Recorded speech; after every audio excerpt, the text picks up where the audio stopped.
Roma 12 ayat 1. Karena itu, saudara-saudara, demi kemurahan Allah, aku menasihatkan kamu supaya kamu mempersembahkan tubuhmu sebagai persembahan yang hidup, yang kudus dan yang berkenan kepada Allah.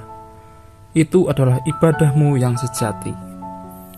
Menurut Kamus Besar Bahasa Indonesia, kata ibadah memiliki arti yaitu perbuatan atau pernyataan bakti terhadap Tuhan yang didasari oleh peraturan agama.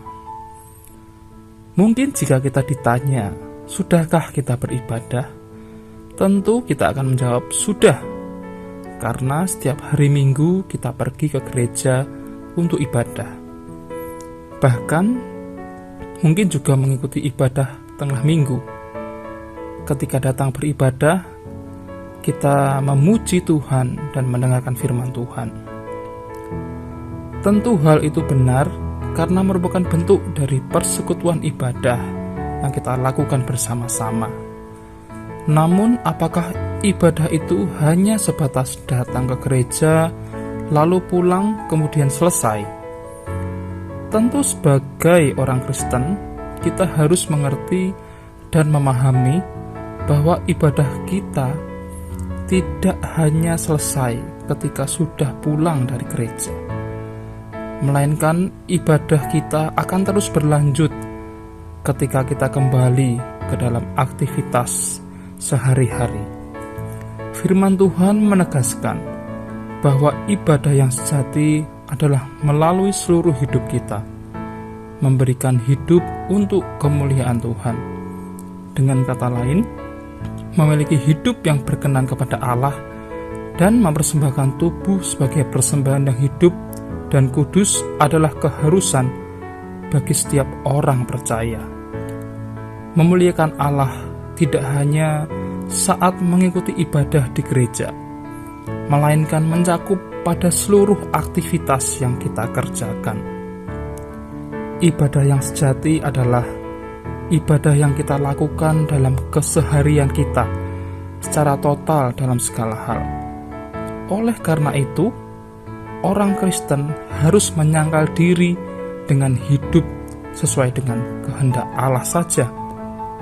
Karena penyangkalan diri akan menghasilkan kekudusan hidup yang akan membuat kita mampu untuk mengendalikan pikiran, perbuatan, maupun perkataan kita, sehingga kita tidak akan melakukan tindakan yang bertentangan dengan kehendak Allah atau mengatakan sesuatu yang tidak pantas, sehingga hidup kita benar-benar menjadi kesaksian yang indah dan menjadi alat bagi kemuliaan Tuhan. Dimanapun Tuhan tempatkan di dalam dunia pekerjaan kita, di dalam rumah tangga kita, mari kita gunakan hidup kita ini sebagai kesaksian yang hidup, sebagai bentuk bakti kita di hadapan Tuhan, demi memuliakan nama Tuhan melalui perbuatan, perkataan kita. Mari kita berdoa. Tuhan, kami menyerahkan seluruh kehidupan kami, pikiran kami, perbuatan kami. Kiranya Tuhan menolong supaya kami mampu untuk melakukan perbuatan-perbuatan yang menyenangkan hati Tuhan dan menjadi saksi yang indah bagi sesama kami. Mampukan kami di dalam keseharian kami Tuhan, untuk hidup kami Engkau pakai lebih hari lebih indah lagi. Amin.